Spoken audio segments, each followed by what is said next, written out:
Está começando a gravação. Quer fazer o disclaimer antes? Por favor, você pode fazer tudo. Eu posso fazer tudo.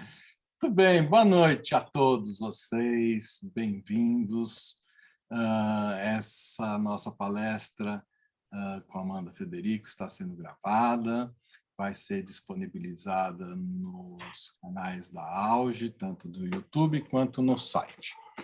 Ok? Subentendemos, então, que quem permanece na sala está de acordo com a gravação e com a sessão da imagem. Estamos eu e a Ana aqui, Ana Isolde. Deixa eu só arrumar aqui a tela, bacana. Estamos eu aqui, Ana Isolde, com todos vocês nessa palestra organizada pela Auge, que terá como tema central Justiça Consensual e Advocacia Negocial. Antes, vamos falar um pouco sobre o curso de formação em advocacia negocial que possibilitou a iniciativa de todas essas palestras que a Auge está promovendo. É um curso inédito e terá a primeira turma a partir de 6 de outubro de 2021 a fevereiro de 2022. Quartas-feiras, das 19h30 às 22h30, e destina-se especialmente a advogados e advogadas que queiram desenvolver competências comportamentais e novas habilidades para a atuação da advocacia negocial, por meio do uso de técnicas de negociação, mediação e do uso das práticas colaborativas também. O curso tem por objetivo transmitir conhecimentos teóricos e práticos para o exercício da advocacia de forma estratégica e inovadora, com foco na solução de questões jurídicas conforme o método mais adequado ao caso, na defesa dos interesses dos clientes. São 4 módulos independentes, com 3 encontros de 3 horas cada, online, ao vivo, por esta plataforma Zoom, que acho que todo mundo já está bem habituado com ela. E contarão com exercícios práticos, dinâmicas e simulações. O primeiro módulo, Mercado Jurídico e Soft Skills, 6, 13 e 20 de outubro, totalizando 9 horas. Segundo módulo, Negociação para Advocacia, 27 de outubro, 3 e 10 de novembro. Terceiro módulo, Advocacia na Mediação, 17, 24 de novembro e 8 de dezembro. E o último módulo, já em 2022, nos dias 2, 9 e 16 de fevereiro, contando com práticas colaborativas. Dá um total de 36 horas. E ninguém vai sacrificar final de ano, férias, Natal, porque está tudo bem planejadinho para a gente não sacrificar esse período tão necessário de descanso. Curso imperdível para advogados e advogadas que queiram se atualizar com os melhores profissionais do mercado quando a gente fala de advocacia na mediação, mediação e práticas colaborativas. Quanto às nossas queridas palestras, que já tem sido um sucesso, será uma série de 5 palestras online e gratuitas para o esquenta desse curso, né? A primeira foi na quarta-feira passada, 25 de agosto, com Fábio Salomão, com o tema O que mudou no mercado jurídico e o que se espera da advocacia negocial. Para quem não assistiu, para quem não pôde estar conosco na quarta passada, se encontra gravada essa palestra na página da Auge ou no canal do YouTube da Auge. Aconselho a assistir porque foi bem bacana tudo que o Fábio compartilhou com a gente nessa palestra. E hoje, nessa palestra, as organizadoras e docentes do curso, Ana Luísa Isolde, Mônica Gama, que não vai poder estar presente conosco, Viviane Pontes Rufino e Patrícia Freitas Fuoco, irão conversar com a doutora Amanda Federico, que na sequência eu irei apresentar a vocês e que trará como tema a justiça consensual e a advocacia negocial, que ela aborda no recém-lançado livro dela, que ela vai poder falar bastante para vocês hoje aqui. Uma terceira palestra com a advogada Luciana Grinberg, que vai ser no dia 22 de setembro, abordando a temática de direito de família e a advocacia negocial.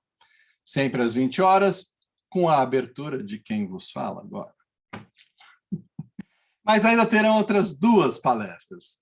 8 de setembro, com o querido advogado que está aqui presente hoje, Alexandre Simões, sobre advocacia negocial na área empresarial, e ainda uma última, 15 de setembro, é isso, Ana? Tá. Com os advogados Carlos Alberto Carmona e Maria do Céu Marques Rosado. Bacana, hein? Então, vamos à nossa palestra de hoje. Para quem chegou enquanto eu estava fazendo toda essa abertura, sejam muito bem-vindos à nossa palestra. Para quem não conhece, doutora Amanda Federico Lopes Fernandes é advogada sênior do MAMG Advogados. Vou falar, hein, Amanda? Miranda Alves Macedo Garcia Marcondes Lombardi Sogaiara Advogados. Professora no curso de pós-graduação da Escola de Direito de São Paulo, da Fundação Getúlio Vargas, FGV-LO, mestre e bacharela pela Faculdade de Direito da USP, das Arcadas de São Francisco, work experience na área de arbitragem e mediação do Escritório de Advocacia Internacional Gide Loiret e Noel, em Londres, pesquisadora visitante na Université Jean Moulin Lyon, na França, mediadora certificada pelo Instituto de Mediação e Arbitragem do Brasil, IMAB, e membro da lista de mediadores do CBMA e do Sinduscom aqui de São Paulo. Também aqui temos nossa querida Ana Luísa Godoy Isolde, fundadora da Auge, advogada, mediadora com certificação Master pelo ICFML e AEMAI, recebeu menção de Brasil Best Mediators pela Leaders League 2019, 2020, 2021, Top 6 Mediators Brasil 2020, Who is Who Legal, formada também pelo Mackenzie, com mestrado em Direito do Estado pela PUC de São Paulo, e negociação e mediação pela UKB na Argentina, especialização em Direito Público pela Escola Paulista da Magistratura, dinâmica dos grupos pela SBDG. Está longo, né, esse currículo? Pode diminuir aí, Zé. É a nossa querida Ana, que todo mundo já conhece. E a última coisa que ela fez, pós-graduação em constelação familiar, também pela Hellinger Schule. Mônica Gama, que infelizmente hoje não poderá estar conosco, porque está com problemas de doença em família. Vamos torcer para que tudo dê certo. Nossa querida Patrícia Freitas Fuoco, advogada empresarial e mediadora com 25 anos de experiência em direito empresarial. Patrícia presta assessoria jurídica a empresas nacionais e estrangeiras em negociações comerciais complexas e contratos empresariais. Patrícia também desempenha importante papel como mediadora de conflitos e advogada representando clientes em negociações e mediações empresariais. Possui formação em negociação e mediação por Harvard Negotiation Institute, lá em Harvard Law School. Foi capacitada em mediação pelo Centro de Mediação Mediaras, as nossas queridas ticas argentinas, e pela De Família, também com estratégias para famílias empresárias aqui no Brasil. Certificada internacionalmente em mediação e em advocacia na mediação pelo ICFML e também reconhecida como Best Mediators 2018 a 2021. Ela fica concorrendo com a Ana, quem que tem mais coisa. Muito bem. E a Viviane Pontes Rufino, também organizadora e docente do curso. Ela é graduada em Direito pela Universidade de Fortaleza, tem especialização em Direito Internacional pela Universidade de Fortaleza também, especialização em Gestão Estratégica de Negócios, HSM University, mestrado em Direitos em Gestão de Conflitos pela Universidade de Fortaleza, formação em técnicas de mediação por Columbia University, advogada com atuação em mediação judicial e extrajudicial, negociações empresariais e direito privado.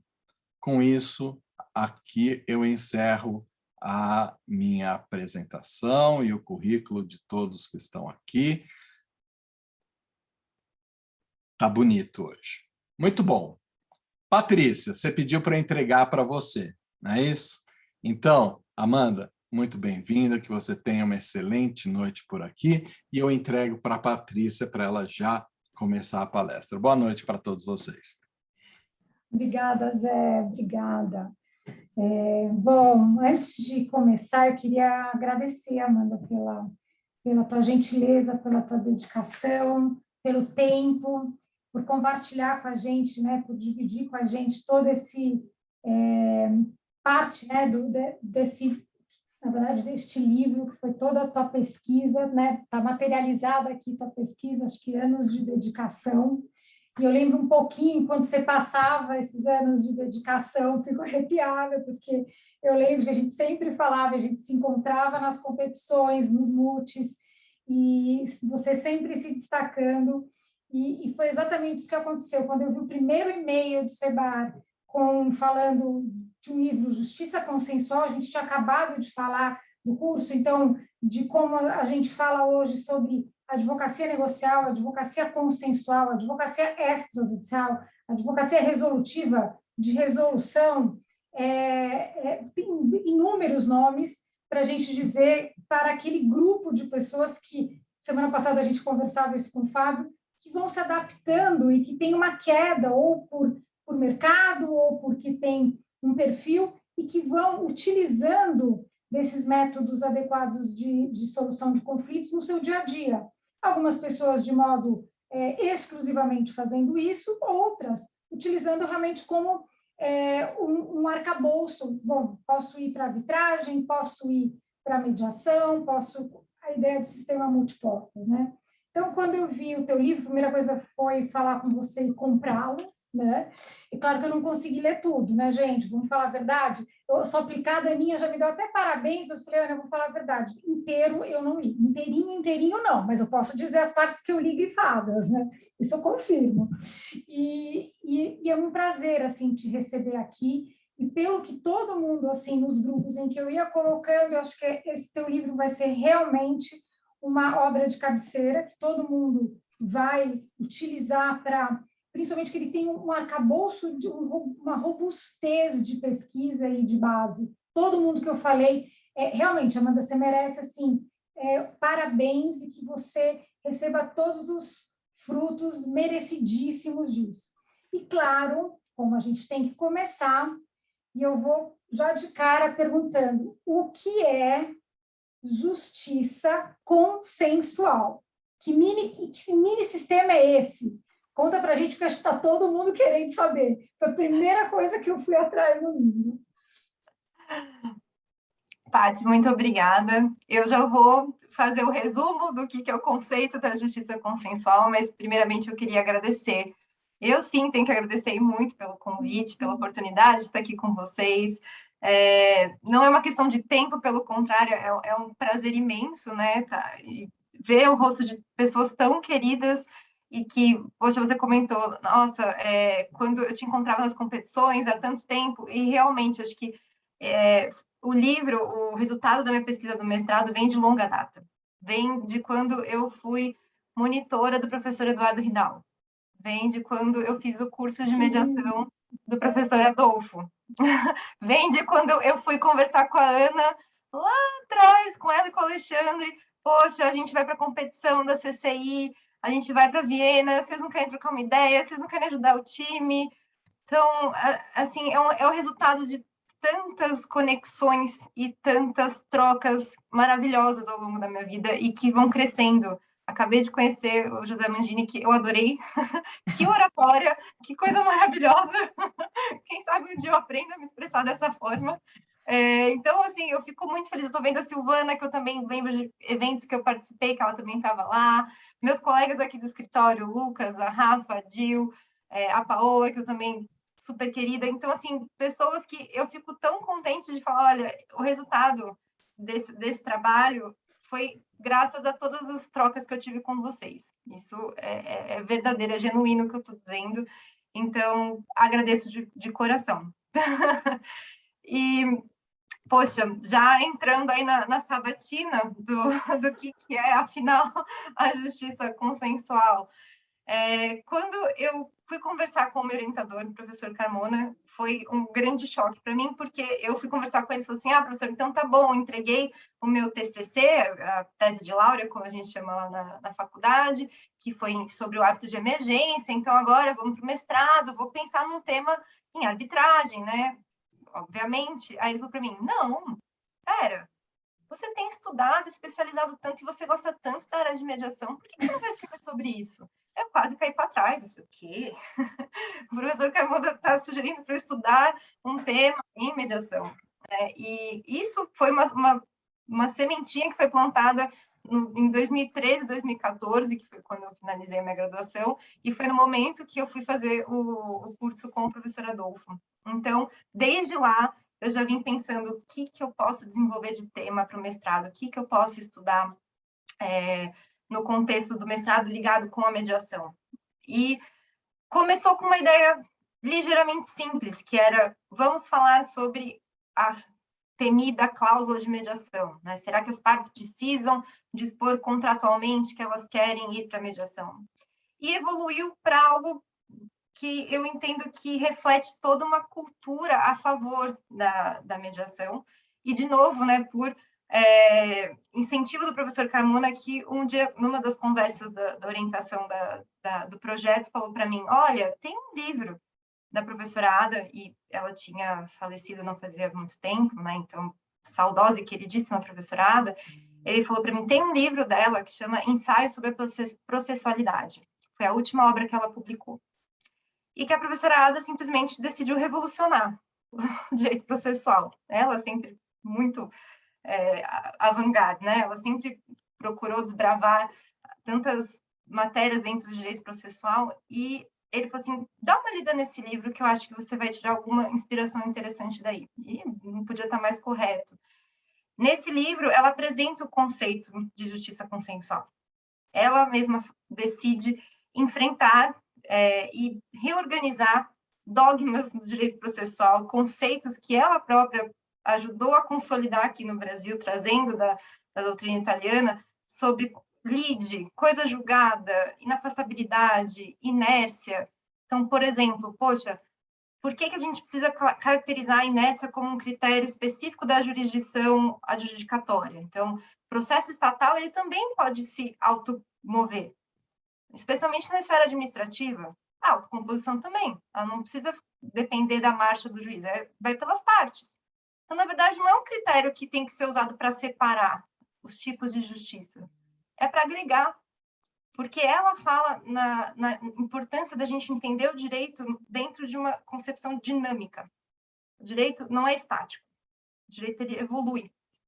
Então, até partindo de um conceito do professor Cazu, que ele acha que não é possível falar em acesso à justiça sem falar dos meios consensuais, não é possível falar em jurisdição apenas como exercício de poder, apenas como ius dicere, né? Eu quero uma decisão baseada estritamente no critério legal, que, à época, quando surgiu essa necessidade com a Constituição de 88, fazia muito sentido. A gente precisava de um devido processo legal bem estabelecido, a gente precisava de garantias de princípios processuais. Mas o mundo mudou, o contexto mudou. E agora a jurisdição, ela não pode ser enxergada apenas como exercício de poder. Ela tem que ser enxergada como garantia de acesso à justiça, mais ampla possível. Em que aí você abarca não só a justiça estatal, não só a justiça arbitral, mas a justiça consensual, os meios consensuais.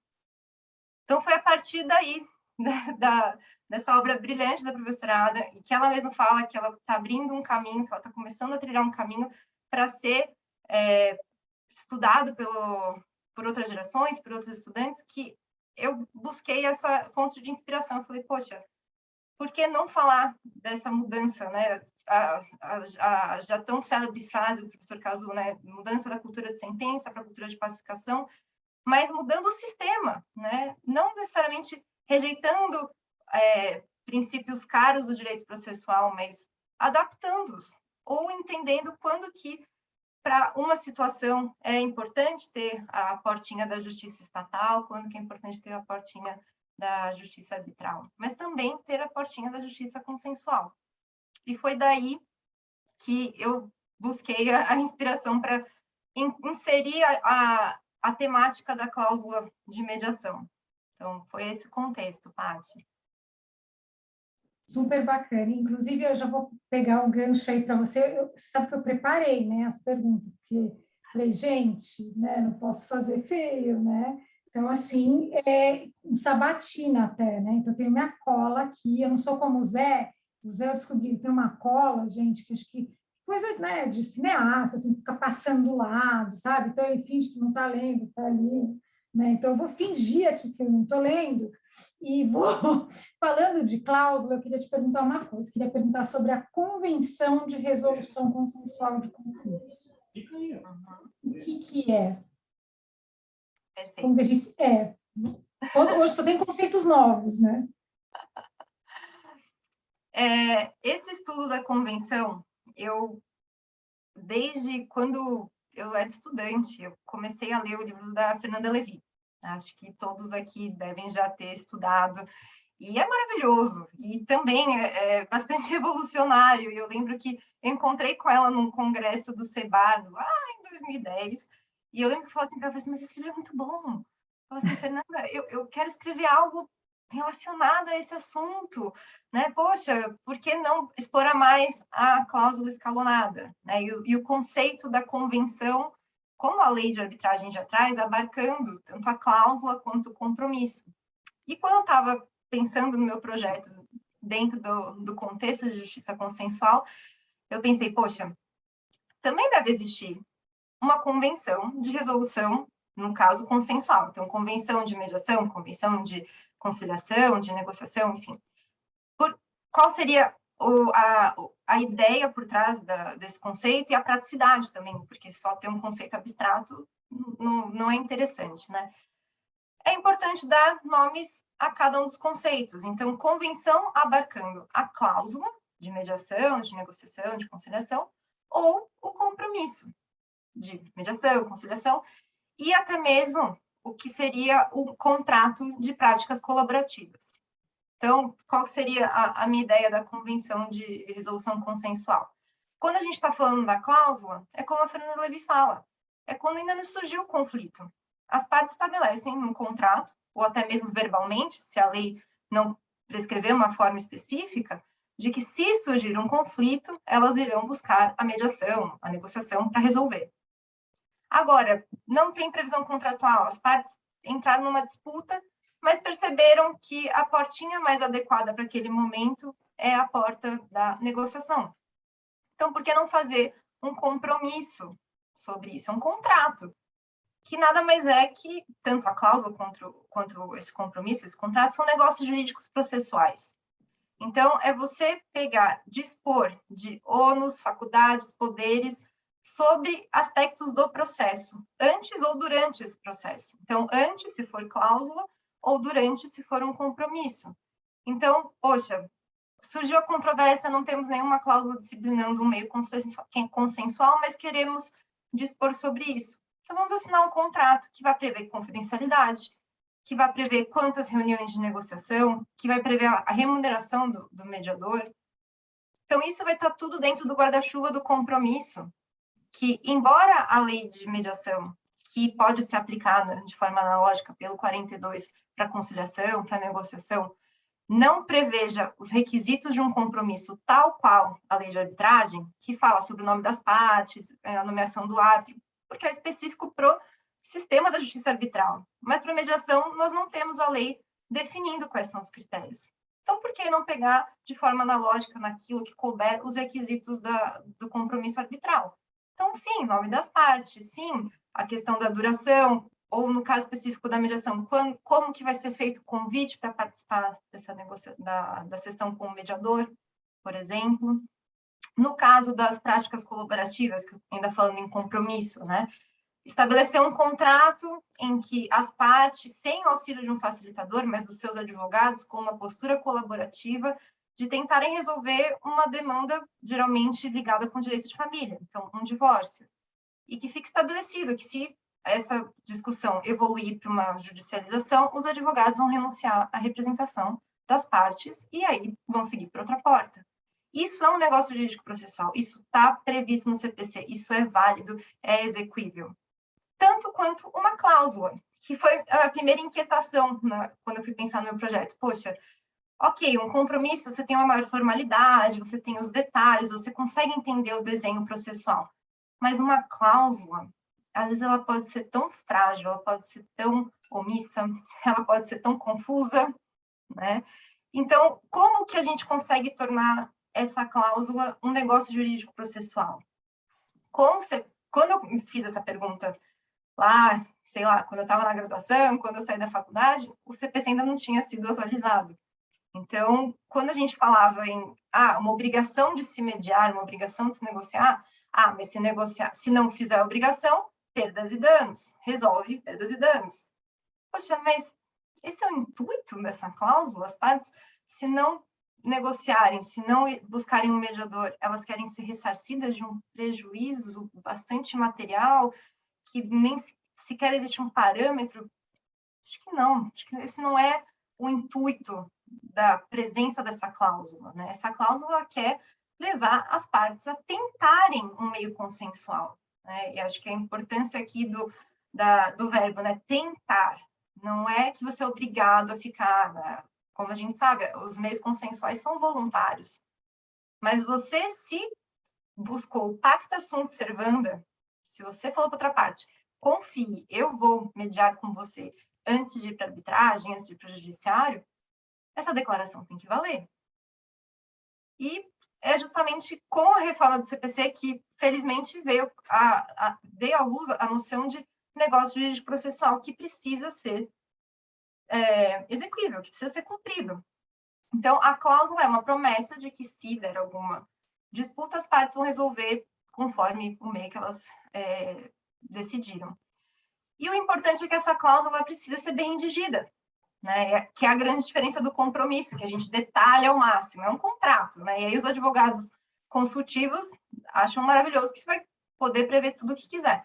Numa cláusula, geralmente realmente é uma cláusula, no máximo parte de um capítulo, mas é a cláusula da meia-noite, é a cláusula da champanhe. Ninguém quer pensar nisso agora, deixa para depois. E às vezes uma cláusula mal redigida vai trazer problemas lá na frente para justamente surtir os efeitos que as partes gostariam que ela surtisse, né? Então, aí a importância de uma redação muito clara e precisa sobre a cláusula de mediação. E aí foi uma outra inovação importante do mini-sistema da justiça consensual, que traz o CPC, traz a lei de mediação, que no seu artigo 22, ela coloca os requisitos básicos. Então, poxa, as partes não sabem exatamente como redigir essa cláusula? Das duas, uma simples busca por uma cláusula de uma Câmara Institucional já pode resolver. Faça referência a um regulamento que você acha que é apropriado, se for do interesse das partes fazer uma mediação institucional, e está fechado, não tem risco nenhum. Ou você vai olhar a lei está lá, dando orientação do que precisa estar nessa cláusula para ela ser minimamente exequível. Então, quando veio a lei de mediação, eu falei, nossa, já me ajudou bastante na minha inquietação acadêmica, porque estão aí os requisitos. Mas a gente sabe que, na prática, não necessariamente o que está na lei é cumprido ou é bem interpretado pelos nossos operadores do direito, né? Então, eu até tenho um exemplo de um julgado do Tribunal de Justiça do Paraná, da 7ª Câmara, que anulou uma decisão arbitral, porque compreendeu que uma das partes não comprovou que enviou um convite para mediação para outra parte. E o que é esse convite? A outra parte falava, não, eu enviei um e-mail. Falei, quer negociar? A outra parte não me respondeu, vida que segue. Eu tive um caso no escritório que a gente também discutiu o fato de que a outra parte precisaria primeiro negociar conosco antes de entrar com a arbitragem, que a arbitragem não poderia seguir enquanto não fizesse essa negociação. E no nosso caso, o tribunal entendeu que uma simples troca de e-mail que não surtiu efeito foi suficiente para comprovar a negociação. Então, acontecem circunstâncias, né, que podem ser parecidas ou não e que são interpretadas de formas diferentes. Mas a lei está lá para nos dar um amparo, para a gente entender o que precisa ter como requisito mínimo para falar, olha, essa cláusula ela é válida e exequível. Enquanto você, a parte autora, não buscar o meio consensual prévio, obrigatório, à etapa adjudicatória, a porta adjudicatória não está aberta. Ou, se a mediação ela está prevista, ou a negociação, o meio consensual estiver previsto como uma etapa durante a fase adjudicatória. E depende de uma das partes provocar, ou depende do tribunal, depende de como as partes dispuserem dessa situação. Se for a vontade das partes, tem que ser cumprida, tem que ser respeitada. E as portinhas vão estar resguardadas. Acho que essa é o que está por trás do conceito de jurisdição como garantia. Você está garantido nas portas. São portas diferentes. São portas que você vai ter prestações jurisdicionais ou resoluções específicas, mas elas estão lá. Não precisa se desesperar. Então, acabei falando bastante nessa resposta, né, Paty? Mas eu achei ótimo, porque você me lembrou, na verdade, muitos anos atrás, mas muitos mesmo, que uma fala até do professor Giovanni Nani, falando, na época nem tinha um código, nem nada, falando exatamente isso. Bom, mas e se as partes não forem? Acho que era uma pergunta que muita gente, né? Mas e se elas não forem? E se não quiser ir? Né? Isso vai virar, tem até eu cito ele, um artigo meu, eu cito ele falando exatamente isso. Então, de que perfaz em perdas e danos, mas as partes não querem isso. E que eu achei sensacional, mas a gente só vai deixar para o final, é a solução que você traz para isso, quando acontece das partes irem ou não irem, né? E utilizarem ou não os meios consensuais, quando elas combinou, tem que cumprir, né? Essa é a ideia. Agora, tem um ponto, e tem um capítulo que você fala disso, né? É muito bacana. Agora, tem um ponto que eu achei sensacional, e aí eu realmente não tinha lido, ouvido sobre, e aí eu tenho que perguntar, o que é cláusula assimétrica? Eu achei sensacional, fiquei pensando, bom, mas então, alocação de risco, juro que eu fiquei viajando e achei muito bacana quando a gente conversou sobre isso. Sim. Pois é, a cláusula simétrica, ela surgiu também por uma provocação maravilhosa do professor Carmona. Né? Eu estava mostrando para ele o que eu tinha feito até então dos capítulos, as minhas inquietações, professor, como é que eu saio dessa encruzilhada? E ele falou para mim, Amanda, ok, mas eu acho que a gente precisa enfrentar uma hipótese aí quando a gente está falando nessa convenção de resolução consensual. E se as partes dispuserem que uma só pode ingressar primeiro com a mediação para depois entrar com a arbitragem ou ir para o judiciário, e a outra não, tem a via direta. Pode isso? O que isso significa? E você já falou assim, gente, o que isso significa? Alguém pergunta do Carmona, pode? Oi? Exato, eu fiquei assim, gente, cadê a ajuda dos universitários? Não sei. E eu fui procurar um universitário, meu contemporâneo na faculdade, que está aqui, inclusive, meu querido amigo Lucas Morelli. Eu dividi as minhas inquietações com ele e falei assim, Lucas, pelo amor de Deus, o que eu entendo que é um direito disponível, as partes podem transacionar sobre um assunto, por que elas não podem, como um negócio jurídico processual, estabelecer? Essa parte tem um requisito anterior à admissibilidade da ação, a outra não, a outra é a via livre. Mas como que eu explico isso? Que nome que eu dou para essa cláusula? E aí ele falou para mim, Amanda, vai dar uma olhada no ROPO, quando ele fala sobre contratos assimétricos. E aí eu fui justamente estudar e vi que o ROPO ele fala sobre uma abrangência de diferentes poderes negociais.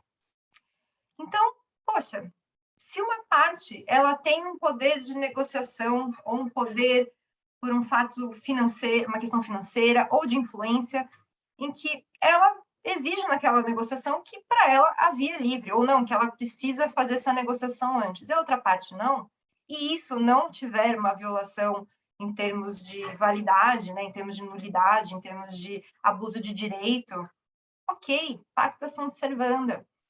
E aí, justamente por inspiração desse contrato que eu denominei a cláusula assimétrica, que não é necessariamente um efeito negativo. Ela pode ser usada, inclusive, para resguardar direitos da parte que é mais vulnerável.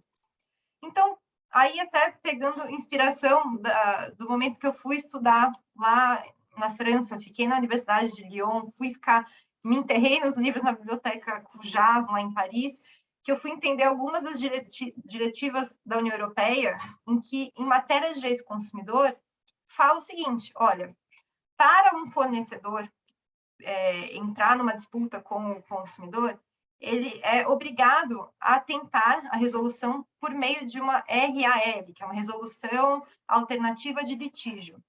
Já o consumidor não é obrigado, somente se ele aceitar. Então, basicamente, o que a diretriz fala é como se fosse que existisse uma cláusula assimétrica, que para o fornecedor ele é obrigado a passar pelo meio consensual antes de entrar com a demanda judicial, e o consumidor não tem essa obrigação, exceto se for firmado um compromisso. Se depois do conflito o fornecedor conversar com o consumidor e ele falar, não, ok, vamos tentar a RAL. Eu falei assim, poxa, então já existe isso na prática, já existe essa cláusula assimétrica, essa diferença de poder negocial que está refletida na cláusula. E que se não tiver nenhum problema de validade, não tiver nenhum vício de consentimento e por aí vai, é válida. E ok. Então, foi daí, Paty, que veio essa... Não, e foi bem um dia que eu ia, na verdade, dar uma aula e falar, na verdade, em agronegócio, e a gente estava falando muito de alocação de risco. É muito comum você ter essa alocação de riscos, né, diferenciadas no agro e tal.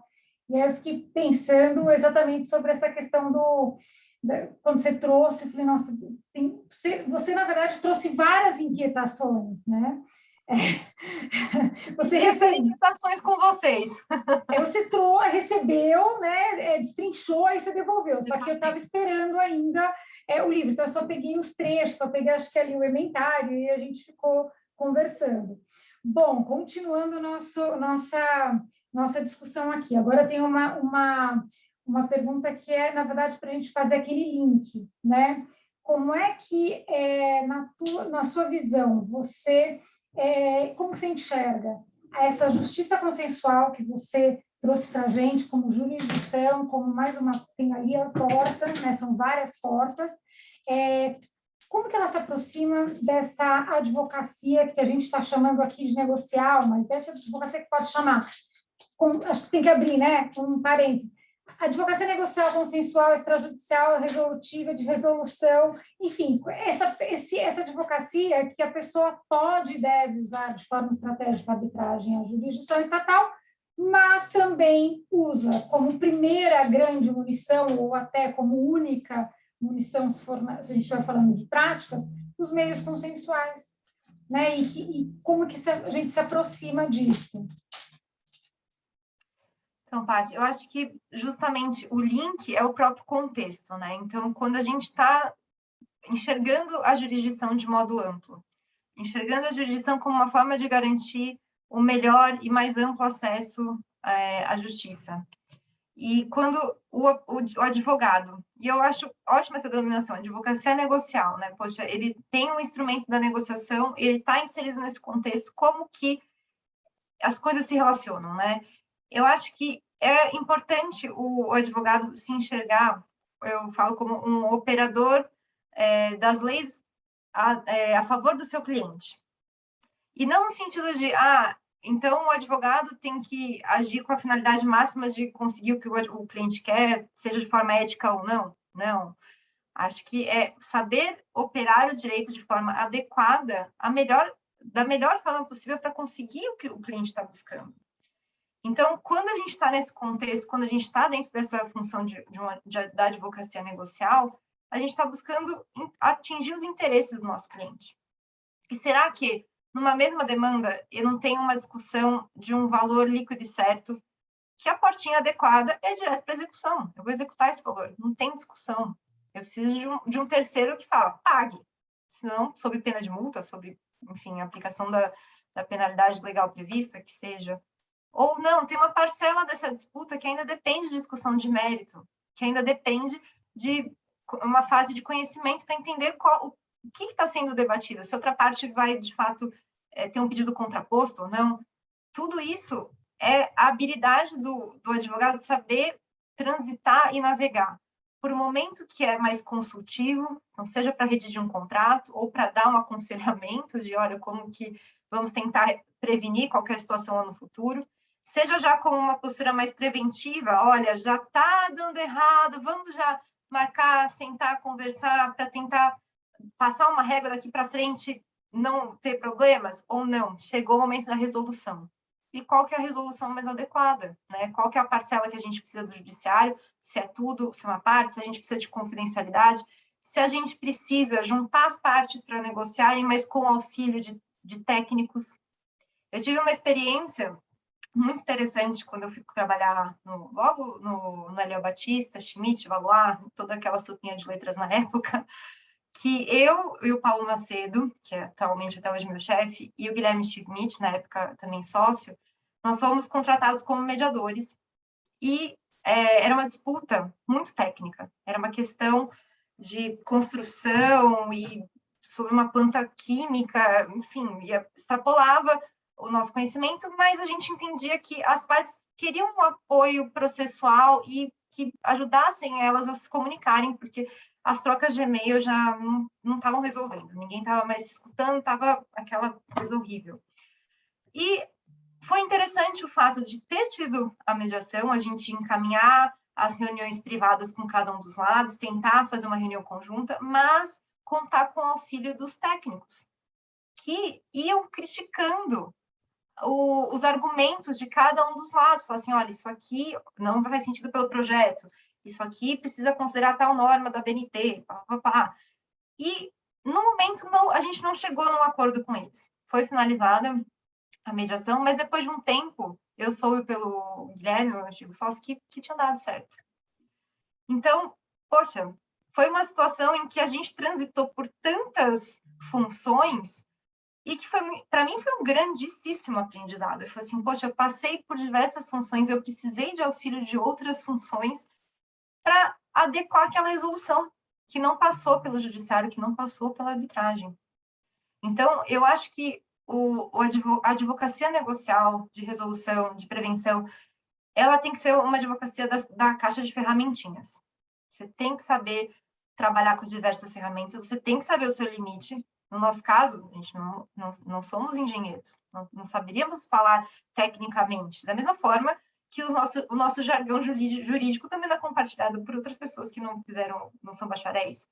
Então, tem o nosso limite, mas as ferramentas que a gente consegue utilizar para auxiliar da melhor forma o cliente ou as partes, poxa, que sejam utilizadas, né? Então, eu achei o máximo quando o Zé estava falando sobre os módulos e o que vocês estão propondo de cursos e a prática, assim, parabenizando vocês, porque eu acho que a gente precisa disso, a gente precisa formar operadores do direito que não saibam só operar a lei, tem que saber compreender a lei, ter o hard skill, mas com o soft skill transitar por todas as portinhas desse tribunal multiportas, né? Porque acho que essa vai ser a advocacia que, no final das contas, não vai ser substituída por um robô. É muito fácil um robô pegar um acórdão e replicar em todos os casos que se encaixam perfeitamente, ou fazer uma análise de risco de parâmetros específicos, mas e a criatividade? E a inventividade? E a escutativa, a empatia, tantos outros requisitos que vão muito além da frieza da letra da lei. De novo, né, a professora Ada falando para a gente que o direito não é estático, né? Então, acho que parabéns para vocês que estão na batalha desse curso. Amanda, na semana passada, quando o Salomão falou para a gente sobre o mercado, principalmente voltado para os escritórios de advocacia, ele falou algo que me chamou muita atenção. Ele falou assim, olha, nos escritórios hoje você é admitido, você é contratada pelo seu lado técnico e você é demitido pela questão comportamental. Então, olha como isso realmente tem impactado até, né, no cotidiano dos escritórios e dessa atividade com o cliente, com o juiz, com o outro advogado, com a equipe. Enfim, muito bom. E eu acho que, pegando um gancho no que a Aninha falou, ele trouxe, acho que vale até a pena, porque a gente tem link, se vocês quiserem assistir, mas ele traz o que, na verdade, tem de mais moderno que estão falando, que é uma junção do hard skill com soft skills, que são os real skills. Né? Eu falei, não, vocês só trazem, assim, eu estou mais aprendendo com essas ideias, a gente fazer esses bate-papos com vocês, porque eu já saí da conversa com ele aprendendo sobre o real skill, com você da cláusula assimétrica. Falei, bom, o que mais vem pela frente? Né? Eu quero saber que cláusula é essa. Né? E que alocação de risco, porque é uma alocação de risco, é contrato, né, na cláusula. Eu achei sensacional. E ele falava exatamente isso. Agora, sim, uma pergunta que eu não vou conseguir não fazer. Você acha que os advogados estão, assim, você acha que a faculdade prepara já para os advogados para isso? Como que dá para se preparar? Será que a gente podia pensar diferente? Como é que a gente planta essa semente? Que a gente está tentando fazer isso, né? Tentando fazer esse movimento de convidar as pessoas para esse olhar. Aí está a Viviane, que é a minha super... Eu falei muito da Viviane Rufino. Falou mesmo.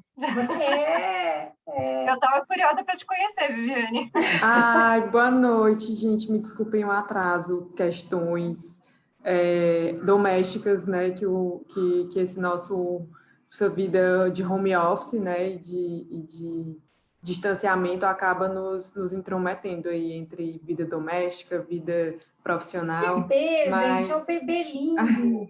Não tem problema, traz esse bebê para participar. Mas, Paty, eu fiquei super feliz com a tua pergunta, e antes da Amanda responder, eu queria até complementar, porque eu vi na sua fala, eu identifiquei, cheguei atrasada, mas consegui identificar uma questão que foi muito legal que você pontuou, que já na graduação você conseguia fazer alguns questionamentos como esse, né? E aí eu te pergunto, da tua vida profissional, do que tu conseguiste construir até hoje, você identifica que isso é um perfil seu, ou você acha que a sua vida prático-profissional também lhe preparou para esses questionamentos? Ótimas perguntas. E, Viviane, queria dizer que eu não te conheço ainda, mas eu já te considero uma superwoman. Assim, olha... Quantos accomplishments! E olha, de parabéns mesmo. A Paty foi me contando, eu falei, gente, que inspiração! mas adorei essa pergunta. A Paty é muito generosa, mas obrigada. Eu também estou muito feliz em conhecer você, sua pesquisa, e tenho certeza que a gente vai aprender muito juntas. Com certeza. Muito obrigada. Bem, respondendo as duas perguntas, né, que estão super conectadas, na minha época, quando eu estava na faculdade, eu acho que teve um pouco do meu perfil, que eu estava já no meu segundo ano da faculdade e começando a aprender processo civil e descobri um grupo de estudos que chama NEMESC, Núcleo de Estudos de Mecanismos Alternativos à Solução de Controvérsias, do professor Salles, que participou da banca que avaliou o meu mestrado, queridíssimo professor Salles, e eu tive contato com o bicho de 7 cabeças, que chamava arbitragem. O que é isso? Eu ainda estava aprendendo sobre coisa julgada e, de repente, arbitragem, uma jurisdição privada. E eu fui atrás dos textos e fui ler, e, de repente, um dia surgiu no meu e-mail da faculdade que estavam fazendo uma seletiva para um grupo de estudantes que participariam de uma competição de mediação em Paris. Falei, gente, segundo o bicho de 7 cabeças, que é mediação? E eu lembro que eu falava com os meus colegas do núcleo de arbitragem, alguém sabe o que é mediação? Alguém pode me passar um texto sobre o que é mediação? Então, naquela época, eu não tinha noção, mas foi graças a esses grupos de estudos que são, até hoje na faculdade, assim, já não tenho tanto contato com a faculdade, mas do que eu sei, os alunos ainda se engajam muito. Então, muito vem dos alunos falar assim, puxa, vamos pensar um pouquinho fora da caixa, vamos fazer um projeto de pesquisa, vamos fazer uma iniciação científica, vamos fazer Sanfra Júnior, que é imitar uma empresa e a gente entender como gerencia. Então, partiu de lá a sementinha para mim. E teve meu perfil, mas eu acho que se não fossem os outros alunos, se não fosse o corpo discente falar, olha, vamos buscar desafios, eu não teria conhecido a Lê, não teria conhecido a Ana. Eu não teria falado assim, olha, a gente está indo para Paris, patrocina a gente. Além disso, conta para a gente o que é mediação, quais são as técnicas que a gente pode aplicar. Então, foi graças a tudo isso que eu fui começando a montar meu networking, que é maravilhoso e eu guardo com carinho até hoje. Agora, a visão de hoje, e tá aqui a querida Rafa, que trabalha na minha equipe, e que eu sinto que ela é tão curiosa, ou mais, muito mais do que eu, e ela fala assim pra gente, olha, gente, tem problema se hoje eu compensar algumas horas, porque amanhã eu vou participar de uma competição, e a Rafa vai poder falar, eu já me perdi nas competições que ela falou, é de propriedade intelectual, é de não sei o que lá, é de outra matéria, é a arbitragem da Camargo, então assim, as ferramentas estão aí, as oportunidades estão aí. E eu acho que os cursos que vocês estão oferecendo, as competições acadêmicas, as inquietações que o direito provoca na gente, né? Poxa, será que só existe essa forma de a gente resolver? Só existe esse olhar, né? Porque o direito é uma profissão tradicionalista e quando a gente busca sair dessa visão, né? Poxa, eu estou aprendendo um pouquinho agora de legal design, que para mim já é um mundo novo. Então, são tantas inquietações que eu acho que estão aí. E se as pessoas, de fato, investem, vamos falar sobre isso, vamos discutir, vamos trazer pessoas que entendem sobre o... Outro dia eu estava ouvindo a Carol Enude, Andréa Maia, falando sobre esses assuntos, eu fico assim... Então, acho que é daí, Paty e Vivi, acho que estou chamando de Vivi já, Viviane. Amanda, eu queria compartilhar aqui uma experiência que eu tive com o Alexandre, quando a gente começou a montar o time da PUC, e aí a gente passou nas salas para fazer o convite para a competição de mediação em Paris, e a nossa sensação na primeira reunião é que os alunos só tinham ouvido Paris, não tinham ouvido mediação. Mas eu tinha tanta confiança que eles iam se apaixonar pela mediação que eu falava assim, tá tudo certo. Então, é muito interessante isso, né? Eu não sei explicar por que as pessoas se aproximam desse tema. Às vezes é por curiosidade, às vezes é porque alguém falou, às vezes é simplesmente até para poder falar mal daquilo depois, né? Porque também tem isso. Mas o fato é que a mediação tem uma mágica que parece que ela conquista as pessoas, né? Então, tem algo aí especial. Então, eu brinco que é um vírus que ainda não tem antídoto, né? Não tem vacina. As pessoas acabam gostando quando, de fato, participam de uma mediação bem feita, com qualidade, dessa forma como você descreveu. Então, é interessante esse fenômeno, assim.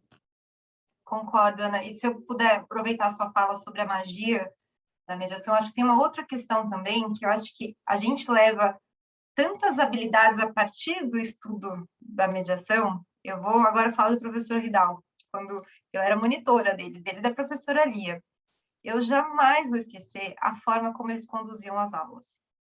Com um respeito com os alunos, com uma forma de deixar o canal de comunicação, não vou dizer aberto, era escancarado.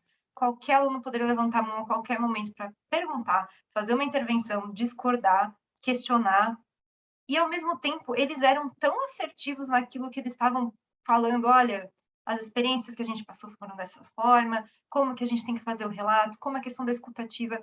Isso eu levei para mim, que eu falei assim, gente, que maravilhoso. Então, eu extraí dessas aulas que eu acompanhei como monitora, muito mais do que a técnica em si de negociação, mas toda como conduzir uma conversa, como ser respeitoso, como ser uma pessoa que sabe abrir um diálogo e, enfim, tantas habilidades que eu acho que é isso, acho que a magia está em não ser só a lei de mediação, o procedimento de abertura, a reunião prévia, sim, temos o caucus, maravilhoso, né? Temos a estrutura, mas as tantas técnicas que a gente pode enfiar dentro dessa estrutura que eu acho que tornam a mediação tão rica e curiosa.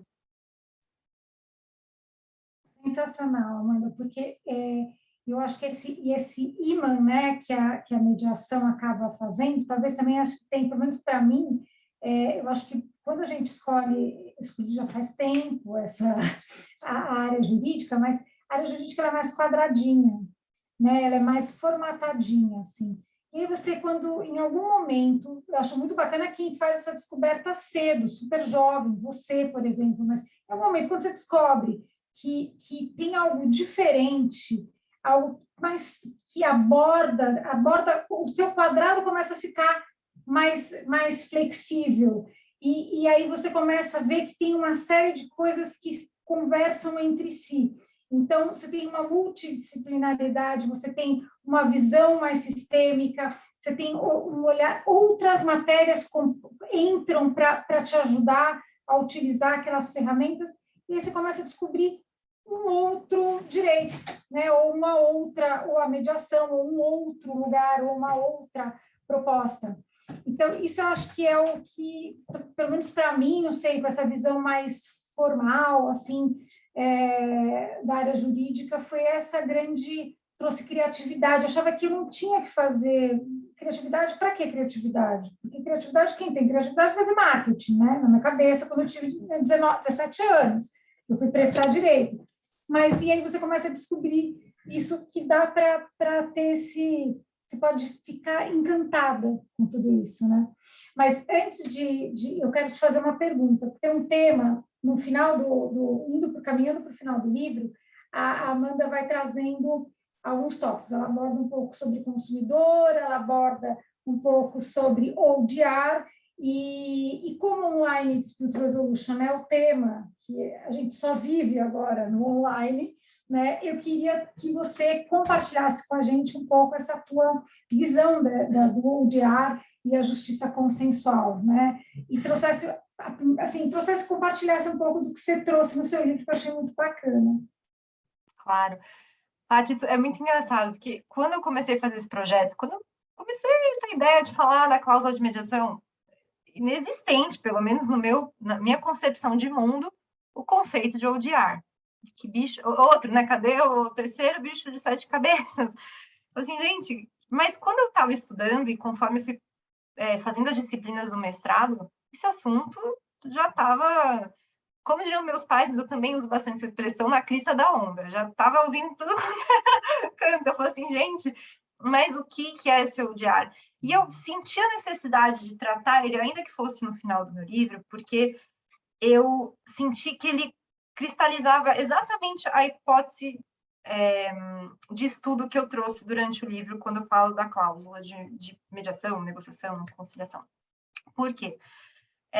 Ok, né, compreendemos a convenção, cláusula ou compromisso como negócios jurídicos processuais. Portanto, eles emanam efeitos processuais. E o efeito processual o que é esse efeito processual? Um impedimento, ainda que transitório, de acesso ao meio adjudicatório. Essa é a minha hipótese, né? Essa é a minha discussão, essa é a minha caracterização dessa convenção, que significa que, uma vez que o árbitro ou o juiz recebe uma petição inicial ou um requerimento de arbitragem, em que fala que a cláusula aqui, juiz, árbitro, ela é escalonada. Mas, olha, eu tentei a mediação prévia, ou o autor não fala nada. Aí vem o réu e fala, pera lá, tá vendo essa cláusula escalonada? O autor não seguiu o caminho da mediação prévia.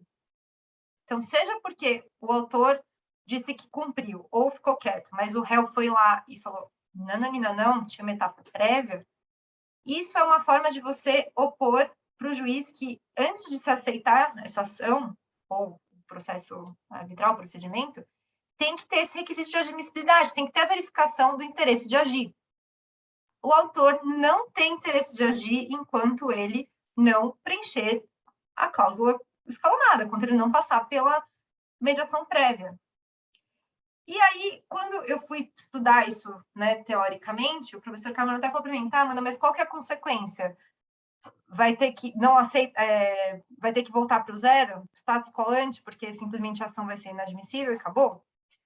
Aí eu falei assim, realmente, acho que é um pouco exagerado, porque às vezes a parte, né, já ingressou, já pagou custas judiciais e no final vai ter que começar tudo do zero, tudo de novo. Então, eu pensei na possibilidade de um requisito de admissibilidade que tem o efeito negativo, que é de inadmissibilidade da ação, postergado. Então, direito, né? A gente sempre dá e se, né? E se? Então, antes de simplesmente rejeitar a ação, né, sem resolução do mérito, o que acontece é que o juiz ou o árbitro vai falar para o autor, vá lá, faça sua lição de casa, tente a mediação, tente a negociação. E eu trouxe o ODR porque justamente, e aí vou ter que dar meus créditos para a querida Andréa Maia, que quando eu estava lá na França me mandava mensagem, você viu essa decisão? Que era uma decisão em direito do consumidor, em que os juízes estavam falando, você não usou o consumidor.gov. Volta lá, acessa lá. Depois você vem discutir aqui no judiciário, porque o judiciário ele não pode ser a tábua da salvação para tudo. Se o fornecedor te dá uma plataforma, como o Mercado Livre, como o eBay, para você tentar resolver suas disputas lá, se o governo federal está colocando uma política pública de tenta lá resolver a reclamação no consumidor.gov com as companhias aéreas, com as companhias telefônicas, antes de você ingressar com a ação, eu não acho que isso é ruim. Pelo contrário, eu acho que cristaliza a minha hipótese de estudo, que é você tem, ainda que por meio do juiz, né, o cumprimento da cláusula, o cumprimento desse compromisso. A questão que eu acho que é muito delicada e específica com o ODR, que é o que eu acho que daria até já um próximo tema de estudo, é quando a gente fala nas vulnerabilidades. E essa foi uma provocação muito interessante que a Fernanda Tartucci trouxe para mim durante a orientação do projeto e na banca. Ela falou para mim, Amanda, muito legal, mas o Brasilzão não tem acesso à internet. O Brasilzão não sabe o que é mediação, não sabe sequer se tem direitos básicos, né? O que dirá navegar nesse tribunal multiportas, né?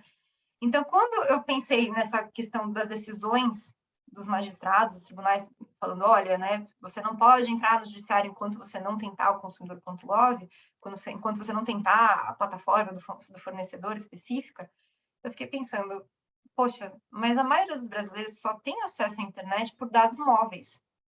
Às vezes, ele não consegue acessar a plataforma pelo celular. Às vezes, a pessoa não consegue nem sequer navegar na internet. A internet é usada para se comunicar no WhatsApp, enfim, qualquer outro aplicativo. Então, poxa, eu vou fechar a porta, ainda que momentaneamente, do judiciário para essas pessoas mais vulneráveis? Então, eu acho que quando a gente está falando de ODR, tem uma especificidade que, poxa, será que se aquele consumidor demonstrar que, olha, eu não tentei a plataforma do consumidor.gov, mas eu liguei 50 vezes no saque, isso não é suficiente para mostrar que a pessoa tentou e que quem não está oferecendo resistência para discutir a pretensão é o fornecedor? Então, o requisito está cumprido. Ele tem interesse de agir. Deixa esse consumidor vulnerável entrar na justiça. Então, essa foi a inquietação final que eu trouxe, que eu falei assim, poxa, é muito bom, acho que... Eu falei, yes, cristaliza a minha hipótese, muito bom, mas na prática, não tem como a gente fechar os olhos, né? Não dá para não olhar para a realidade dos fatos, né? Então, é isso que eu trouxe em termos de ODR, mas esse tema é riquíssimo, né? Mas eu achei bacana e eu acho que é muito legal esse... Eu já vou abrir, pessoal, para vocês perguntarem, eu vou ficar monopolizando, porque eu já fiz várias perguntas, né? Mas eu acho muito bacana essa tua ideia, essa ideia, ela, para mim, ela tem assim, soa até pedagógica, quando a gente fala de interesse de agir, porque se foi combinado, se foi ajustado, por que não vai fazer? E aí, se isso vira, na verdade, assim, você vai mudando. Se eu vou pensar a longo prazo, você vai mudando cultura, você vai tendo o hábito de, bom, antes de brigar, eu vou lá tentar resolver. Aqui, na verdade, a gente não faz isso, né? A primeira coisa que acontece quando cai o nossa internet, ou paga a TV, ou a gente quer ir para o juizado especial, né? Enfim, vai discutir, né? A gente quer, na verdade, discutir. Se tem uma belicosidade aí, né? Então, é mudança de cultura, por isso que demora tempo, né? Então, acho que se a gente começa a acostumar, é aquela história também que a gente vê em vários lugares do direito isso, né? Tendo que vai mudando na prática, né? Se atualizando, como você começou a tua fala. Pessoal, acho que tem gente, quem gostaria de fazer alguma pergunta, eu vou dar uma olhadinha aqui no chat para ver se tem comentários. Tem do Rogério falando que o TJ Maranhão regulamentou em 2017, por meio de portaria, a suspensão dos processos para que as partes demonstrassem que tentaram a conciliação indicando consumidor.gov. Super bacana. Sim, eu lembro que eu vi essa portaria, Rogério, e eu pensei justamente nisso, assim, maravilhoso, mas o tribunal vai oferecer conexão de internet? Porque uma coisa é você estabelecer como política pública a necessidade de tentar um meio consensual antes de ingressar com a ação. Eu não acho que isso, em per se, é ruim, mas você tem que fornecer as ferramentas. Então, as pessoas, o público pode chegar no Sejusc e usar o computador e ter alguém que vai orientá-lo, falando assim, olha, como que funciona a plataforma? Maravilha! Do contrário, você falou assim, poxa, depois a OAB foi lá e conseguiram revogar, porque acaba se tornando um obstáculo. Você coloca um obstáculo em vez de auxiliar no escoamento desse tribunal de multiportas, né?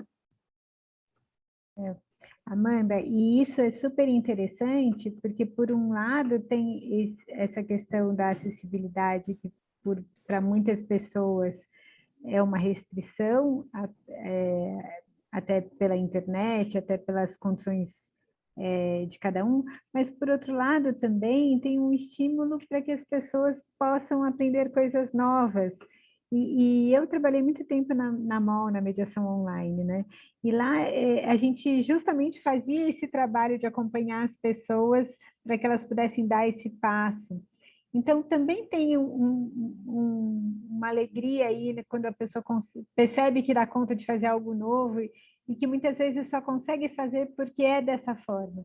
Então, seria super bacana, e a OAB tem procurado fazer esse estímulo de acessibilidade digital para os advogados, porque às vezes a gente acha que isso é o consumidor que está lá no fim do mundo, num lugar onde a internet não chega.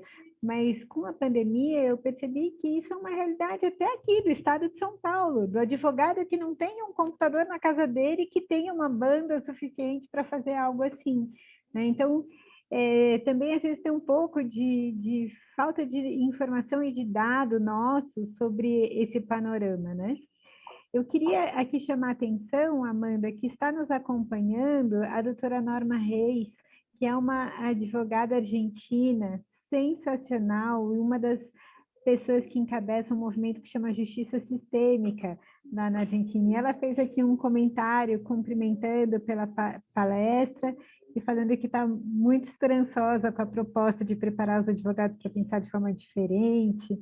Eu queria aqui agradecer a presença dela, porque eu sou uma super admiradora dela. Então, é uma homenagem muito especial para você, Amanda, ela está aqui. Poxa, que honra! Prazer em conhecê-la. Obrigada. Bom, e aí, então, gente, quem tem alguma pergunta bem difícil para fazer para a Amanda? Ana, antes das perguntas difíceis, eu queria só realmente parabenizar a Amanda e eu achei muito interessante essa fala final dela sobre a perspectiva da UDA, que ela colocou na pesquisa, porque a gente vê como é rico, né, e como é importante a gente ter profissionais de mercado que querem se dedicar à pesquisa no nível que a Amanda fez. Né? Eu acho que isso é algo que a gente precisa se conscientizar cada vez mais.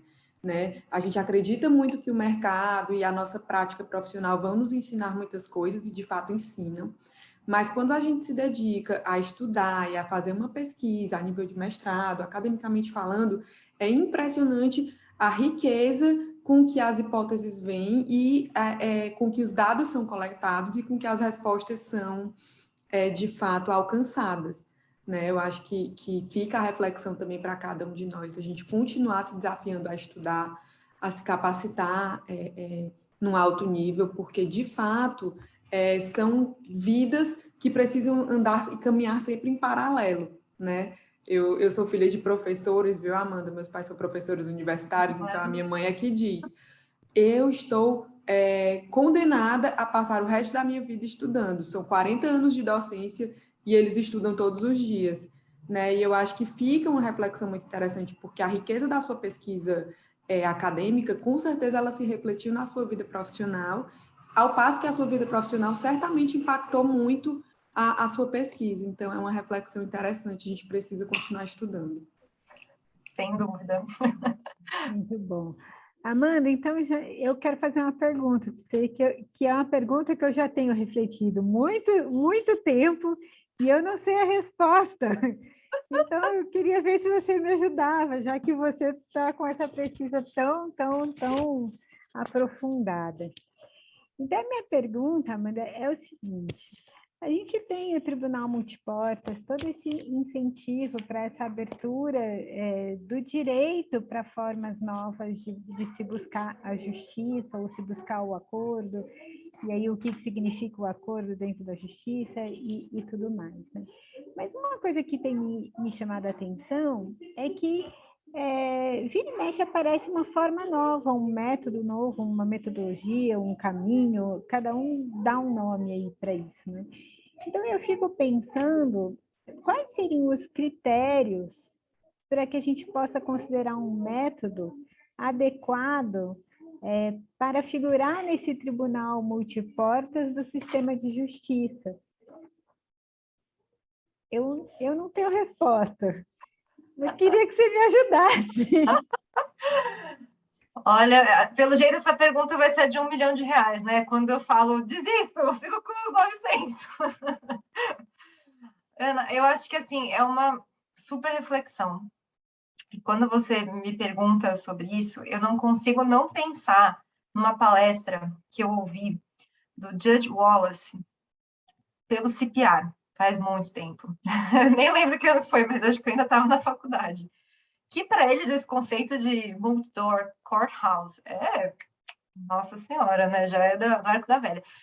E eu lembro que ele falava muito da analogia do clock, do tribunal, né? Da justiça, enquanto um encanamento, e os processos entrando e formando os clogs, impedimento, né? O entupimento desse processo. E aí ele falava que justamente o tribunal multiportas era essa possibilidade de você fazer pequenas aberturas nesse encanamento para você ir escoando. E aí ele fala assim, para eles o case management é muito forte. Então é o juiz, ele sabe o que é melhor para as partes. Ele sabe se quando vem a petição inicial já é a hora de mandar para mediação, se é no meio do processo, se ele tem que mandar para uma opinião de um terceiro, eles sabem. Pelo ativismo, pelo sistema jurídico específico do norte-americano. Aqui, transportando essa ideia, eu não acho que é o juiz que vai falar para a gente qual que é o melhor método. Eu ousaria dizer que talvez fosse o advogado, mas esse advogado é o que vocês estão procurando formar aqui. Ele tem que ser habilidoso. Ele tem que conhecer a constelação familiar, ele tem que conhecer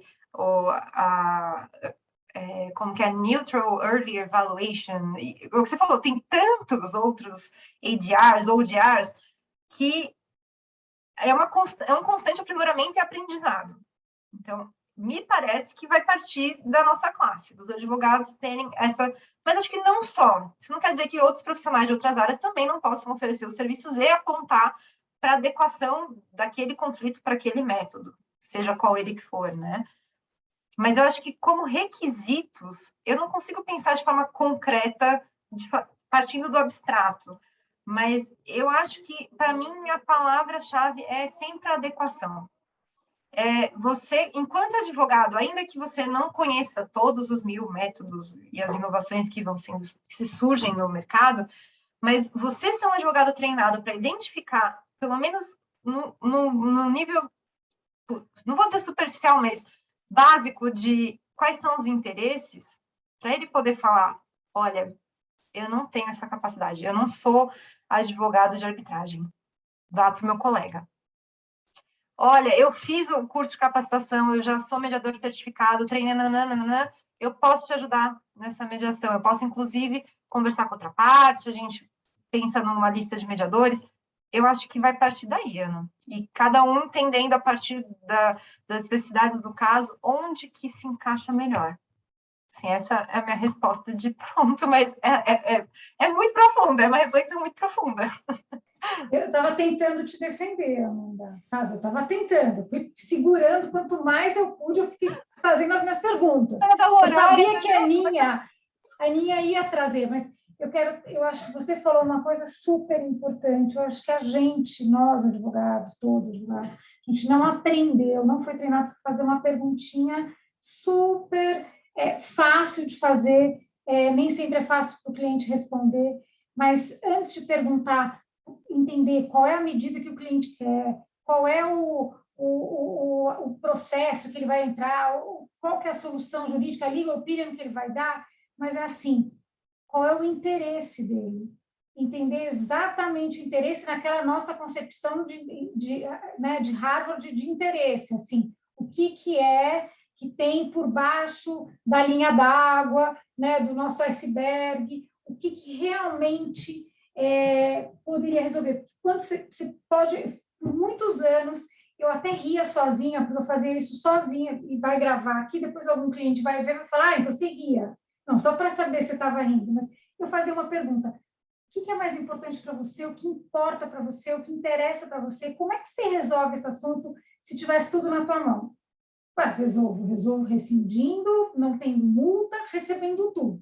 Chegava no final da reunião, ele entendia que rescindir era péssimo para ele, porque parava a planta dele, e aí ele chegava a um que não era mais aquilo. Aí eu perguntava de novo a mesma pergunta, aí ele já pensava e já falava outra coisa. E aí eu fechava a reunião e dizia, bom, então a gente vai se reunir de novo. Ele, mas você não vai me dar uma legal opinion? Você não vai escrever todas as hipóteses? Não, a gente vai voltar. Eu não faço opinião legal. A gente vai voltar e tirava foto da lousa que eu usava, mandava por, nem necessariamente WhatsApp, mas mandava por e-mail. A gente volta, vocês fazem uma reunião interna, separam todos essas 7, 5, 6 hipóteses que a gente conversou, dorme, descansa, pensa, a gente volta e a gente vai pensar o caminho que a gente vai. E aí a gente vai conseguir ter essa resposta dos interesses. Na verdade, o que eu acho é que isso é uma coisa que, para mim, funcionou para trabalhar. E não necessariamente eu vejo isso acontecer mesmo quando eu estou ao lado de vários colegas. Assim, a preocupação é saber qual é a medida que eu vou entrar, qual é o mandado, até brinco, né? O mandato de segurança, né? Então, assim, qual é a medida, qual é a medida de urgência, enfim. E, na verdade, porque tem vezes que você nem precisa da jurisdição estatal, né? O ombudsman aqui nos Estados Unidos usa tanto, que é tão rico como um canal também do Multiportas, né? E aqui a gente nem, né, na verdade, às vezes não usa e tem, né? E quando pergunta, você já tentou ligar para o serviço de atendimento ao cliente, para o ombudsman, e, na verdade, subir, né? Não é só para ligar, é para ir, né, subindo de alçada? Não. Que tal tentar? Então, são coisas básicas, mas que a gente não necessariamente faz. Nós, quando eu digo não, nós, advogados... Eu me incluo nessa, acho que o que a Ana falou é bem importante, a gente precisa buscar o novo também, né? Eu lembro quando eu tive um problema outro dia de passagem, eu falei, ai meu Deus, eu não quero entrar, eu vou ter que entrar no JEC. Eu falei, não, eu vou no Reclame Aqui, eu preciso botar em prática o que eu estou estudando e pregando, né? Então, poxa, eu vou no Reclame Aqui, vou no consumidor.gov, tive maior dificuldade para entender, gente, para usar o Zoom, né? Quando todo mundo precisou usar o Zoom, até hoje me confundo no mudo, vai e volta, e tem que testar, tem que tentar, né? E muito interessante, viu, Amanda, puxar essa responsabilidade para a classe da advocacia, porque se a gente pensar também nessa perspectiva que as normas fundamentais, né, lá do novo CPC propõem, o estímulo aos métodos autocompositivos, ele está lá registrado como uma responsabilidade de todos os entes que compõem o sistema de justiça. E nós fazemos parte, né, a advocacia faz parte disso, de uma maneira muito ativa e não age, né, na resolução adequada de conflitos de uma forma proativa. É muito, eu até brinco muito nas aulas, brinco não, eu contextualizo, né, nas aulas que eu dou, dizendo que a gente tem a mente formatada para receber um problema de um cliente e automaticamente pensar na ação judicial que vai resolver aquele problema, né? Quando, na verdade, a gente tem que estar preparado para solucionar o problema do nosso cliente de maneira adequada, eficiente, efetiva, e que muitas vezes não vai significar automaticamente uma ação judicial, né? Então, é puxar realmente essa responsabilidade para a classe advocatícia e tentar ter uma perspectiva nova de atuação profissional. Acho que isso é importante a gente ter em mente mesmo.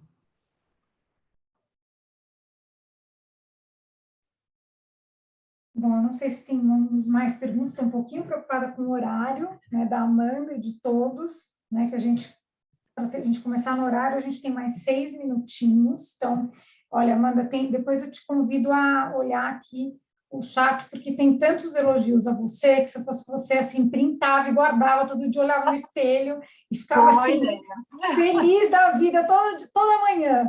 Porque, de verdade, o seu livro está realmente... Quero até tirar uma fotinho depois com o meu livro aqui.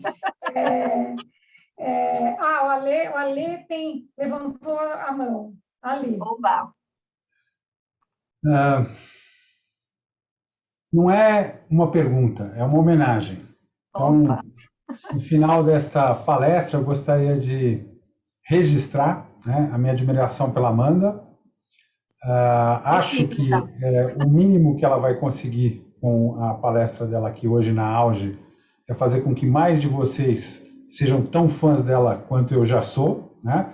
Eu admiro a pessoa da Amanda e admiro a profissional que a Amanda se tornou e está se tornando, porque ela continua progredindo, né? Então, assim, eu fico muito orgulhoso de ter participado de um passado, mas me coloco aqui como aquela pessoa que vê o discípulo se tornando maior do que qualquer mestre, né? Eu sei que ela tem uma referência que ela fez a muitos de vocês, né? Professores dela em cursos, como Eduardo, o Adolfo, por exemplo, para citar dois, mas eu e a Ana tivemos uma experiência em competição. Então, assim, o que a Amanda viveu de competição é muito parecido com o que eu vivi, porque ela participou e eu fui treinar, apoiar, patrocinar com a Ana, e a gente conheceu Paris e Viena dessa forma. Então, eu fico maravilhado por saber que no nosso meio nós temos pessoas tão bem preparadas e espero que vocês aproveitem dessa profissional maravilhosa, dessa pessoa incrível que vocês têm. Eu não pude acompanhar tudo do jeito que eu queria, porque enquanto eu estava aqui ainda estava trabalhando um pouquinho no escritório, mas sei que o livro é imperdível. Então, eu recomendo, não tenho zero de direito autoral desse livro da Amanda, e ela está num escritório novo, que eu acho que é um escritório que veio com essa marca, né? Ele é um escritório que vem de escritórios tradicionais, mas vem com essa marca de que a solução de problemas é conversada com os clientes dentro de um leque de opções. Então, é uma advocacia muito moderna. Então, rendo minhas homenagens a você, Amanda. Até uma próxima oportunidade. Muito obrigado e pela sua generosidade de compartilhar. Eu não aproveitei tudo que podia, mas eu sei que essa não é o nosso último encontro. É um encontro até um próximo. Um beijo para vocês e uma boa noite a todos também. Muito obrigada, meu querido amigo. Ale, você é demais. Semana que vem, vamos na mediação, a gente chama isso de espelhamento. A gente só espelha o que os outros são. O que você está vendo é o seu reflexo, Amanda. Não tem nada meu aqui, é tudo teu. Não, é totalmente você. Embora eu entenda a técnica, mas não. Nesse caso, é você mesmo. É você genuíno. Diga, Ana, desculpa, te cortei. Não, e semana que vem vamos ter o Alexandre aqui, né? Então, ia fazer já esse convite a todos. Muito bom, Amanda. E Amanda, na última semana temos o orientador de Amanda, né? Vamos esperar a Amanda aqui para perguntar a ele sobre a cláusula assimétrica. Vai ficar gravado, né? Sempre fala, professor Carmona. Né? Professor Carmona vai ser uma revolução. Quem não conhece não pode perder, porque ele não vai deixar pedra sobre pedra. A única coisa que eu posso falar do Carmona é que vai ser revolucionário. A gente só convidou, na verdade, a gente só trouxe, a gente é a vanguarda, gente. Para tudo já. A gente só trouxe gente irreverente, temas novos, ou pelo menos uma releitura dos temas, né? Um olhar diferente. Foi muito gostoso, passou muito rápido E aí eu já comecei a ver fotos da gente em Viena, aí eu já me deu aquele saudosismo, essa nostalgia de a gente já não pode viajar, não vai mais para o MUT. Será que a gente vai estar junto de novo, os 3, os 4, 5 no MUT? Então eu já comecei a ficar aqui olhando as nossas fotinhos, eu, Amanda e a Lê, ai, a Aninha, ai, que saudade. Renata também, nossa, eu acho que a última vez que todos nós nos encontramos foi Camargue, que foi lá no Mackenzie. Faz tempo. Pelo menos para mim faz tempo. A Rê, a Rezinha. Henrique Gon também aqui. Bom, Não, foi ótimo, viu? Obrigada. Foi, né? Sabia, gente, eu sabia. Eu tinha aquelas assim, ai, desculpa, mas eu sabia que ia ser o máximo, Amanda. Isso é demais. Foi demais. Muito obrigada, muita generosidade. Foi sensacional. E Vocês não vão fazer aquela fotinho com todo mundo para registrar para o site da... É você que faz isso, Ale. Eu estou no escritório, aqui é difícil. Lá em casa eu faço mais fácil, mas o Zé Mangini ainda está aí? Não, deixa eu ver. Eu já estou fazendo aqui. Quem mais? Maravilha. Todo mundo abre o vídeo que agora é hora de registrar para a posteridade. Eu estive lá no evento da Amanda. No livro, Passar Perfume. Passar Perfume. O Ale já sabe, ele não pode me pegar de perfil. Bate umas 10 fotos, porque a Patrícia não vai aprovar umas 8. Então... peraí. Ela sabe que eu não aprovo. Eu faço cara feia. Mandou o Lucas aí fazendo história. Muito bem, olha aí. Olha, querida amiga Lucas. Gente, eu devia ter comprado os livros para vender hoje, por um precinho maior. Manda entregar para o motoboy amanhã. E Ana Luísa, não sei se você está com a última versão do Zoom, que agora dá para colocar todo mundo como se fosse uma sala de aula, né? No modo View, na última versão vai aparecer um outro modo sem ser Speaker and Gallery, mas só para quem fez a atualização do Zoom. Quem não atualizou, atualiza para a nova versão, que vocês vão ver que tem agora umas possibilidades diferentes de aparecer esses quadradinhos aqui.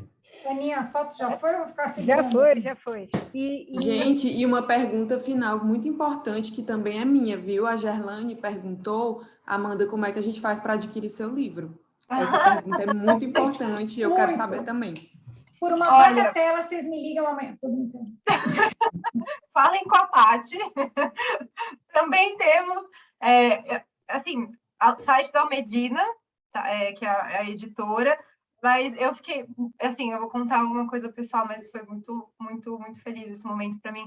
Quando a minha mãe mandou uma mensagem e falou para mim, filha, seu livro está na Amazon. Eu comprei pela Amazon. Comprei pela Amazon. Nossa, então está na Amazon. No dia seguinte, tá? Ai, gente, eu me compro lá na Amazon, que básica, né? Eu gosto de gente assim, básica, modesta, né? Assim, tô lá na Amazon. Não, eu fiquei muito, muito feliz. Eu gritava com a mãe no celular. Foi demais, chegou muito rápido também, né, gente? E olha, vou te dizer, isso aqui vai ser citação em muitos papers e muitos artigos. Sim, porque a pesquisa está bárbara. Simplesmente, pessoal, a Vivi eu sei que imagina, ela vai amar, a gente já falou do livro, né? A Vivi já queria antes, não, mas eu quero o livro. Gente, já até mostrou, enfim, vai ser muito legal. Vai ser ótimo. Né? Muito obrigada. Gente, muito obrigada a vocês. Todos vocês por acompanharem. Foi muito bom. Tem sido quartas-feiras muito gostosas, né? Muito divertidas, muito ricas, né? Bem, semana passada, infelizmente, eu me programei, mas aí surgiu um assunto no escritório, mas virei ouvir o Alexandre na semana que vem e quero ver meu professor também. Nossa, quero só ver, vou te pedir perguntas, porque eu não vou fazer as perguntas do professor Carmona, né? Não vou fazer. Vou concordar com tudo. Eu concordo até de trocar o tema de palestra que eu tenho com ele. Eu troco. Se eu quer mudar de tema, vamos mudar agora. Querido. Amanda, você quer deixar uma frase final aqui para gente? Acho que uma palavra só, gratidão. Ela já está batida, mas é sincera. Muito, muito, muito obrigada. Vocês são mais do que especiais, são amigas. Eu falei inspirações, Viviane, pouco que eu conheci, já achei ela maravilhosa. Vocês duas que eu já conheço há tanto tempo, nem preciso falar, né? Que eu vejo vocês, eu falo, gente, quando eu crescer, quero ser um pouquinho do que vocês são, já ficaria muito feliz. Obrigada. Então, gente, boa noite a todos. Com isso, a gente encerra. Agradecer a Cro também, que está aqui, Eduardo Dal, Glória, Lucinéia, o Lucas. Lucas, agora estou te conhecendo também. Agora também quero ser seu amigo. Ele é um querido. Lucas, agora que a gente conheceu, a gente não larga mais de você. Júlia, Rafaela, Beatriz, Renata. Até mais, gente. Obrigada, viu? Boa noite. Boa noite. Tchau.